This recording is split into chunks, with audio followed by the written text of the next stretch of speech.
मुलाकात की थी अपर मुख्य सचिव सिद्धार्थ से। हालांकि सिद्धार्थ से आप पहले भी मिलते रहे हैं और शिक्षा को लेकर जो कुछ पत्राचार के बाद जो भी एक्शन होता रहा है उसके साक्षी तो मैं खुद हूँ। लेकिन ये बड़ी राहत है शिक्षकों को। क्या वो राहत है? देखिए, सबसे बड़ी बात है संतोष जी की लगातार 1-1.5 वर्षों से आप शिक्षा की व्यवस्था को देख रहे हैं और शिक्षकों के तमाम सवालों को भी आप उठाते रहे हैं।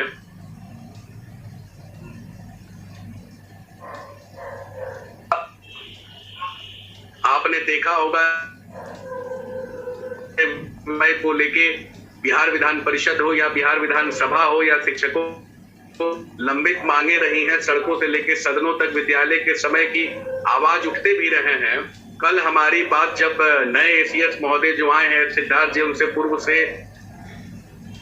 लगातार मैं मुख्यमंत्री जी के यहाँ जाते रहा हूँ और मुख्यमंत्री जी के वो प्रधान सचिव भी रहे हैं, तो वहां से भी बात हुई। उन्होंने मुझे तुरंत बुलाया भी। 4 बजे हमारी मीटिंग उनसे तय हुई थी और हमारे साथ बिहार माध्यमिक शिक्षक संघ के संयुक्त सचिव श्री विनय कुमार मोहन जी भी हमारे साथ गए हुए थे और हम लोगों ने कई विषयों पर बड़ी चर्चा की। विद्यालय के समय पे भी चर्चा हुई और छुट्टी को लेके भी चर्चा हुई, जिसमें विद्यालय के समय में उन्होंने सारी बातों को समझा, जाना।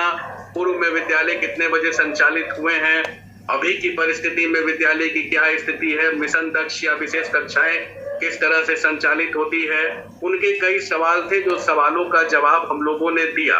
उन्होंने फिर पूछा कि आखिर यह विशेष कक्षा और मिशन दक्ष भी कैसे आयोजित की जाएगी। इस पे हम लोगों ने बताया कि उस टाइम बॉन्ड के हिसाब से आप इसको कर सकते हैं। मैंने उनको एक राष्ट्रीय शिक्षा नीति की एक प्रोविजन को भी उनको मैंने दिखाया, जिसमें यह था कि 45 घंटे का आयोजन किया जाना चाहिए, जिसको शिक्षा विभाग बार बार 45 घंटे की चर्चा करते रहा है। तो इस पे भी उनकी सकारात्मक दृष्टि पड़ी। फिर शिक्षा विभाग के पूर्व के जितने भी पत्र थे वो सारे पत्रों को भी मंगा के उन्होंने देखा, जिसमें अमरजीत सिन्हा से लेके कई लोगों का पत्र था। पत्र देखने के बाद उन्होंने सकारात्मक निर्णय भी लिया और तुरंत उसी समय शिक्षा विभाग में एकदम हलचल शुरू हो गई। उन्होंने निर्देश भी दिया कि 6:30 बजे से 11:30 बजे तक, लेकिन टाइम में थोड़ा वो 12:10 तक वो किया गया है। कक्षा 8 में विशेष कक्षा और मिशन दक्ष को इंक्लूड करते हुए किया गया है। तो एक लोगों के लिए, एक शिक्षकों के लिए, छात्र छात्राओं के लिए एक बड़ी उपलब्धि हासिल हुई है, क्योंकि उन लोगों को सबसे ज्यादा परेशानी होती थी इस परिस्थिति में विद्यालय जाने में, आने में, और काफी लंबे समय तक 1:30 बजे के बाद उनका बीसी होता था। बीसी में भी हेडमास्टर को भूखे बैठना पड़ता था 3 बजे तक। तो वो सब सारी परिपाटी को इन्होंने खत्म किया है और एसीएस महोदय को आपके चैनल के माध्यम से पहले मैं बहुत धन्यवाद देता हूं, जो शुरू से ही सकारात्मक इंसान के रूप में उन्होंने काम किया है। बहुत अच्छे फैसले उन्होंने लिया है, लेकिन विद्यालय परिवर्तन के रूप में जो उन्होंने फैसला लिया है वह बहुत ही सराहनीय, शिक्षक हित में है और छात्र हित में फैसला उनके द्वारा लिया गया है। लेकिन आनंद जी, जो हम लोगों के पास खबर है, जैसे निरीक्षण जो समय पर शिक्षक पहुंचे, इसके लिए जो के पाठक ने जो एक प्रोटोकॉल बनाया था, या यूं कहिए जिस तरीके से वो निरीक्षण करने की एक टीम बनाई थी, वो टीमों का निरीक्षण जारी रहेगा। वीडियो कॉन्फ्रेंसिंग के माध्यम से प्रधानाचार्य से जो रोजाना अपडेट लिया जाता था, वो सारे अपडेट लिए जाते रहेंगे। इसको लेकर क्या जानकारी है? देखिए, सबसे बड़ी बात है, उन्होंने जो पत्र निर्गत हुआ है निदेशक के यहाँ से, उन्होंने स्पष्ट रूप से उसमें मेंशन भी किया है कि 6:30 बजे से 6:45 तक प्रार्थना सभा चलेगा। और अपने पत्र में उन्होंने लिखा है कि प्रधानाध्यापक या शिक्षक शिक्षिकाएं जो है वो विद्यालय शुरू होने के 10 मिनट पहले विद्यालय में वो चले आएंगे। स्पष्ट रूप से उनके आदेश में यह बात मेंशन किया हुआ है। और रही बात निरीक्षण की बात है, तो निरीक्षण पे भी उन्होंने पूर्व में भी बीसी में कहा था, हम लोगों को भी उन्होंने कहा, जो मैंने उनको संज्ञान में दिया कि बहुत तरह के जो छोटे पदाधिकारी हैं पैसा उगाही का काम करते हैं, 2-3 मिनट शिक्षकों का विलंब होता है तो हाजिरी काटने की बात हो जाती है। तो उन्होंने अपने आदेश में भी कहा है कि शिक्षक के पहुंचने के आधे घंटे के बाद वो विद्यालय में जाएंगे निरीक्षण करने के लिए। तो मान लीजिए कि वो उनका जो समय का निर्धारण किया जा रहा है वो 7 बजे जाएंगे और विद्यालय छूटने के 11:30 बजे के आसपास में वो लोग निरीक्षण करके अपना जाएंगे। अभी तक की जो उनकी जो सिद्धार्थ जी की जो अपर मुख्य सचिव की जो सोच रही है, इसी सोच के हिसाब से उन्होंने काम भी शुरू किया है। तो यही परिपाटी इसमें डेवलप की जाएगी। निरीक्षण का कार्य भी अपना जो है, जो तुरंत पहुंचते थे या समय अधिकारी हैं, उनकी मोनोपोली कहीं चलने वाली नहीं है। किसी बड़ी बंदरगाही की इसमें नहीं चलने वाली है। दूसरी बात मैं बता देना चाहता हूं संतोष जी, अन्य विषयों पे भी हमारी चर्चा उनसे हुई है।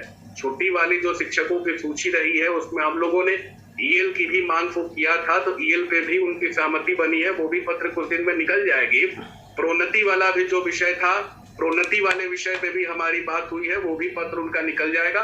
सक्षमता वाली परिस्थिति में भी उनका ध्यान मैंने आकृत कराया था, इसलिए कि आपके चैनल पे एक खबर भी मैंने उस समय दी थी और आपने इस खबर को प्रकाशित किया था जब 30 जनवरी को बिहार के माननीय मुख्यमंत्री महोदय से जब मिल के आया था, तो मैंने माननीय मुख्यमंत्री महोदय से यह अवगत भी कराया था कि 1995-96 की स्थिति उत्पन्न हो जाएगी जब सारे शिक्षकों को जिला से इधर उधर कर दी जाएगा। तो उस समय भी माननीय मुख्यमंत्री महोदय ने मुख्यमंत्री के प्रधान सचिव सिद्धार्थ जी हैं, उनको ही उन्होंने कहा था कि आप शिक्षा विभाग में बात कीजिए और इधर इधर शिक्षकों को जो कर रहा है वो गड़बड़ कर रहा है। तो आपको ज्ञात भी होगा कि 80 से 90% शिक्षकों को पहला जिला मिल चुका है। मैंने बस यह बात उनके संज्ञान में लाया कि आपके ही कहने पे उनको पहला जिला मिला है, तो जब यह पोस्टिंग की बात हो रही है तो पोस्टिंग में भी ध्यान दिया जाए कि शिक्षकों को ऐच्छिक चॉइस विद्यालय ले लिया जाए। अगर जो शिक्षक जहां रहना चाहते हैं वहां उनको रहने दी, जो शिक्षक अगर जाना चाहते हैं, अगर उनका जिला बदल गया है, पहले जिला के चॉइस में उनका गया है, उनसे कम से कम 2-3 विद्यालय का विकल्प ले लीजिए।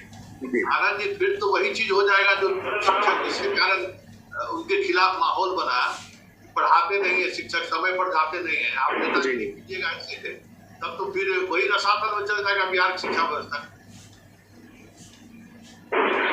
शिक्षक तो पूर्व से भी पढ़ाते रहे हैं, अभी भी शिक्षक पढ़ाते हैं, ऐसा नहीं है। थोड़ा पाठक जी की जो मोनोपोली जो चली, तो उनकी जो डंडा चल रही थी तो वो ऐसा कड़ाई कर रहा था, बताइए 6 बजे कह रहे थे कि विद्यालय हाजिर होइए, खाली पेट बच्चे जा रहे हैं, शिक्षक 6 बजे जा रहे हैं, 3 बजे वहां से बच्चे भी लौट रहे हैं, शिक्षक भी लौट रहे हैं। तो इस तरह की परिपाटी कहीं से ठीक नहीं थी। लिबर्टी तो उनको देना ही चाहिए और लिबर्टी तो बिल्कुल दिया जाता है। और मेन बात है कि जो हमें तो लगता है देखिए, ये जो पत्र निर्गत हुआ है, ये अपर मुख्य सचिव के हवाले से नहीं हुआ है, ये निर्गत हुआ है मंत्री के कार्यालय से जी। क्या माना जाए? माना तो अब इस पे तो अब यह सरकार का मुख्य है कि सरकार उस पे क्या निर्णय लेती है, लेकिन एस सिद्धार्थ जी बहुत ही सकारात्मक पदाधिकारी हैं और एस सिद्धार्थ जी जब आए हैं यहाँ पे तो स्वाभाविक रहा है कि मुख्यमंत्री जी के भी मुख्यमंत्री जी के भी प्रधान सचिव हैं और कहीं ना कहीं मुख्यमंत्री जी के विश्वास पात्र भी रहे हैं और शिक्षा व्यवस्था को मुख्यमंत्री आनंद जी पत्र जारी हुआ है मंत्री सचिवालय से, मंत्री कोषांग से, मंत्री के दावती से पत्र जारी हुआ है। इनके अपर मुख्य सचिव के शिक्षा विभाग के आदेश पर यह पत्र जारी नहीं है, इसमें कुछ न कुछ खेला है। मंत्री के स्तर से पत्र इसलिए कि मंत्री का अनुमोदन प्राप्त लिखा ही जाता है, निदेशक के द्वारा जो पत्र भी निर्गत होता है उसमें वह मेंशन ही होता है कि मंत्री की अनुमति प्राप्त होती है। जैसे आप देखते होंगे कि राजभवन से अगर कोई पत्र निर्गत होता है तो उसमें लिखा जाता है कि राज्यपाल का अनुमोदन प्राप्त है, लेकिन राज्यपाल के प्रधान सचिव के आदेश के बाद ही वो पत्र निर्गत होता है। तो यह तो एक परंपरा है, एक प्रोटोकॉल है। करने वाले तो अपर मुख्य सचिव ही होते हैं, लेकिन अनुमोदन उनकी ली जाती है। तो कहीं ना कहीं फाइल तो मंत्री के पास भी जाती ही है। और कल जिस हिसाब से हम लोगों ने देखा एस सिद्धार्थ जी ने जो संज्ञान लिया, तो संज्ञान तो उन्होंने तुरंत लिया, सकारात्मक संज्ञान भी लिया, सकारात्मक पहल भी। और सबसे बड़ी बात है कि शिक्षा हित में, शिक्षक के हित में, छात्र के हित में उन्होंने यह संज्ञान लिया है। और हम लोगों का तो यही दायित्व और कर्तव्य भी बनता है कि जो समस्या शिक्षकों के ऊपर आप भी अपने मीडिया के माध्यम से लगातार शिक्षकों के सवालों को विगत कई वर्षों से लगातार उठाते आ रहे हैं और आपके चैनल के माध्यम से भी लगातार उनकी समस्याओं का निराकरण होते रहा है, क्योंकि आपने देखी है परेशानी, आपने देखी है पीड़ा, आपने देखी है बच्चों की तड़प को, आप देखे हैं शिक्षकों को बेहोश होते हुए। तो इस तरह के जो डंडे जो उनके द्वारा चलाए जाते थे, इस डंडे का विरोध भी आप लगातार अपने मंच से करते भी आ रहे थे और उन सारी तस्वीरों को भी दिखाते आ रहे थे जो जनहित में और छात्र हित में और विकास हित में और समाज हित में नहीं था। तो वैसे डंडे को कम से कम रोकने की सबसे बड़ी पहल हुई है। और हम तो यही कहेंगे कि अगर ऐसे जो भी पदाधिकारी हैं जो डंडे पे विश्वास करते हैं, समाज हित पे नहीं सोचते हैं, कम से कम सिद्धार्थ जी ने एक बहुत बड़ा मैसेज दिया। मैसेज यह देने में वो सक्षम रहे कि जनहित शिक्षावृत्ति या शिक्षावृत्ति से जो जुड़े हुए लोग हैं उनसे भी राय उन्होंने लिया और राय लेने के बाद एक सकारात्मक पहल उन्होंने की। कम से कम जो यह कम्युनिकेशन गैप एक उत्पन्न हो गया था, वह कम्युनिकेशन गैप की परिपाटी एक भरते हुए। तो दोस्तों स्पष्ट रूप से एक बड़ी बात सामने उभर के आ रही है। कहीं ना कहीं टाइम्स ऑफ स्वराज के द्वारा जो है ये बात स्पष्ट रूप से रखी गई कि आनंद पुष्कर जी ने कहा है कि हमने ऐसेदार से वार्ता किया है और अब कहीं ना कहीं 24 जिला जो है वो मिलेगा शिक्षक अभ्यर्थियों को, पूरी संभावना है और अच्छी ट्रांसफ़र भी होगा। तो ऐसे सिद्धार्थ ने बड़ी खुशखबरी दे दी है और अच्छी बात कह दी है। तो दोस्तों बस आपका फ़र्ज़ है कि वीडियो को शेयर कीजिए। लेटेस्ट अपडेट हम अपने चैनल के माध्यम से आप लोगों तक पहुंचाते रहेंगे। तो दोस्तों अगर वीडियो पसंद आए तो शेयर कीजिएगा और पल पल की लेटेस्ट अपडेट के लिए चैनल के माध्यम से लगातार जुड़े रहिएगा। तो इस वीडियो में इतना ही। धन्यवाद। जय हिंद।